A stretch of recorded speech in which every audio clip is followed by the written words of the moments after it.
नमस्कार दोस्तों, मैं संजय जैन एक बार फिर से आपके सामने हाजिर हूँ।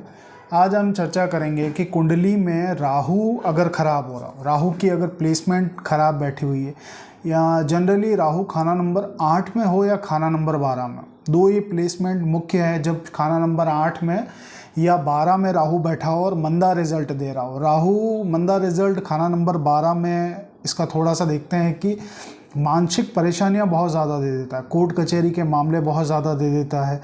क्योंकि खाना नंबर 6 में अमूमन केतु हुआ करता है, तो केतु जो है अपनी पावर जो है वो राहु को दे दिया करता है।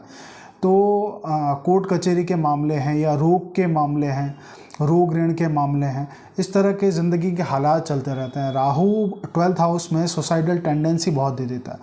खाना नंबर 8 का राहु वैसे भी अमूमन जो रिज़ल्ट हैं उसके इतने अच्छे हैं नहीं। तो दो प्लेसमेंट तो ये हैं। इसके अलावा राहु कुंडली में कहीं भी ख़राब बैठा हो और हमें ये जीवन में समझ नहीं आ रहा कि कौन सा उपाय करना चाहिए या नहीं करना चाहिए, तो उसके लिए सबसे एक मैं बहुत ही अचूक उपाय आपको बताता हूँ राहु को बिल्कुल कंट्रोल करने के लिए। राहु को कंट्रोल करने के लिए आप ये रेमेडी कर सकते हैं। राहु कुंडली में कहीं भी बैठा हो, स्पेशली मैंने इसलिए कहा है कि खाना नंबर 8 और 12 में 12 में ये रेमेडी मेंशन है और 8 में ये रेमेडी दी जा सकती है। इसके अलावा ये रेमेडी कहीं भी की जा सकती है। राहु अगर कुंडली में कभी भी ख़राब बैठा हो, कहीं भी प्लेसमेंट हो उसकी, तो रसोई में बैठ के खाना खाना। रसोई जो है, रसोई में अग्नि का वास होता है और अग्नि जो है वो मंगल है। मंगल जो है वो राहु का एंटी प्लैनेट है, प्रबल शत्रु है मंगल।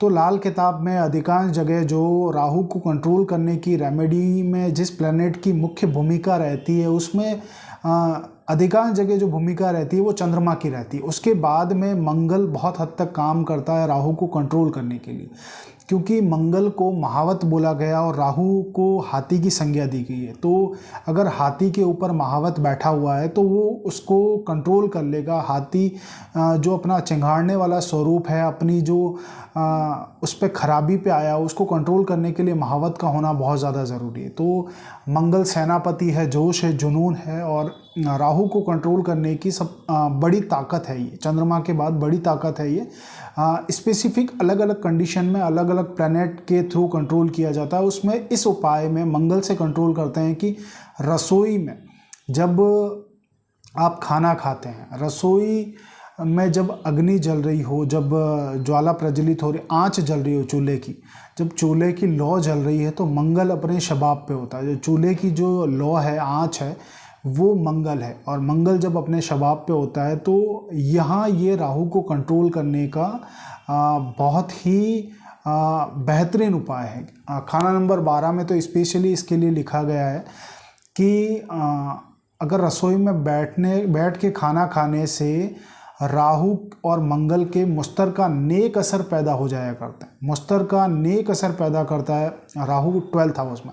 उसी तरह 8th हाउस के राहु को कंट्रोल करना हो, जब समझ में नहीं आ रहा हो कि कुंडली का 8th हाउस या वर्षफल का 8th हाउस में जब खराब आया हुआ, या उसी तरह राहु 12th का है, वर्षफल में 12th में आया हो, 8th में आया हो, 6 में आया हो और खराबी पे है, राहु अपने पूरी खराबी पे, या कुंडली में राहु कहीं भी खराब हो रहा हो, तो और इस वजह से राहु की जो प्रॉब्लम्स है, जैसे मैंने बताई कि मानसिक परेशानियां बहुत देता है राहु। राहु उन चीज़ों के बारे में चिंतन देता है जो होती ही नहीं है। राहु ऐसी बीमारियां देता है जो डायग्नोस नहीं होती। राहु वो चीज़ है जिसके बारे में सतही तौर पे कुछ कहा नहीं जा सकता। राहु कब क्या कर दे, अकस्मात होने वाली जो घटनाएं हैं, अचानक से होने वाली जो दुर्घटना है, वो राहु की खराबियाँ हैं। जो अकस्मात जो चीज़ें पनपती हैं वो राहु है। अकस्मात कोई रिपोर्ट में कोई ऐसी चीज़ आ जाए, कोई बड़ी बीमारी आ जाए, ये राहु है। अकस्मात होने वाली सारी चीज़ें राहु से कंसीडर की जाती हैं। तो इस राहु को रोकने के लिए मंगल की मदद यहाँ बोली गई है। रसोई में बैठ के खाना खाने से राहु कंट्रोल होने लगता है, और लंबे समय तक जब ये रेमेडी आप 4 महीने 6 महीने चलाते हैं तो राहु क्या उससे कंट्रोल होने लगता है, क्योंकि मंगल की मदद यहाँ दे दी जाती है, मंगल से कंट्रोल किया जाता है इसको। तो एक ये चीज़ थी। अब इसके अलावा राहु जब आप रसोई में बैठ के खाना खाते हैं तो उस समय जो राहु का नेक स्वभाव है वो कहीं ना कहीं जागृत होने लगता है मंगल की मदद से, क्योंकि जब आप रसोई में बैठ के खाना खाते हैं, जब रसोई में जब आप बैठे, रसोई में जो फर्श है वो फर्श चंद्रमा का, तो जब भी आप चंद्रमा और मंगल का मिलन करते हैं, तो चंद्र और मंगल दो पॉजिटिव पावर हैं, दोस्त हैं। तो जब दो दोस्तों की पावर बढ़ती है तो जो एंटी प्लैनेट हैं उसके पावर में बहुत हद तक कमी आती है। तो इस उपाय का जिक्र इसलिए आता है कि इसको, राहु की खराबियों को रोकने में ये उपाय बहुत ही कारगर है, बहुत ही सिद्ध उपाय है ये। इसको करने से राहु के जो नेगेटिव रिजल्ट हैं वो धीरे धीरे ख़त्म होने लगते हैं। राहु की जो परेशानियां हैं, बीमारियां अगर बहुत हैं, बीमारियां धीरे धीरे घर से निकलने लगती हैं। तो ये एक इतनी शानदार रेमेडी है कि इसको आप करके देखें, इसका बेनिफिट आप उठाएं। क्योंकि पहले ये हुआ करता था कि जो लोग थे वो सब साथ में बैठ के खाना खाते थे, चूल्हे के पास खाते थे। तो उस समय क्या मंगल की मदद से राहु कंट्रोल हो जाया करता था। लेकिन आज के समय में वो रहा नहीं। आज में फैमिली कल्चर में ऐसा हो गया है कि एक बंदा कहीं खा रहा है, एक बंदा कहीं खा रहा है, तो फैमिली मेम्बर्स अलग अलग टाइम फ्रेम पे अलग अलग जगह खाना खाते हैं। रसोई में खाना खाने का बहुत ही कम अब प्रचलन सा हो गया है। तो पहले के ज़माने में ये प्रॉब्लम्स इसलिए नहीं हुआ करती थी कि तब हम पापी ग्रहों को शांत करने जाने अनजाने में, क्योंकि हमारे जो पूर्वज थे उनको बहुत सी सारी चीज़ें ऐसी क्लियर थी, उनका विज़न क्लियर था कि कौन सा प्लैनेट, उनके संस्कार ऐसे डेवलप थे कि कौन सा प्लैनेट कैसे ठीक हो जाता है, उनको ये चीज़ें पता थी। लेकिन आज हम जाने अनजाने में इस फास्ट फूड वाली लाइफ में, तेज़ी से भागती ज़िंदगी में, हम इन उपायों के बारे में बिल्कुल इनको इग्नोर करके रखते हैं और उसी का खामियाजा, उसी का परिणाम हमें मिलता है। कि बाकी अगर ये पुराने समय से ये चली आ रही है, अगर हम परंपराओं को पालन करते हैं तो काफ़ी हद तक हमारी जो प्रॉब्लम्स थी वो धीरे धीरे कटने लगती या उनमें काफ़ी हद तक कमी आ जाया करती।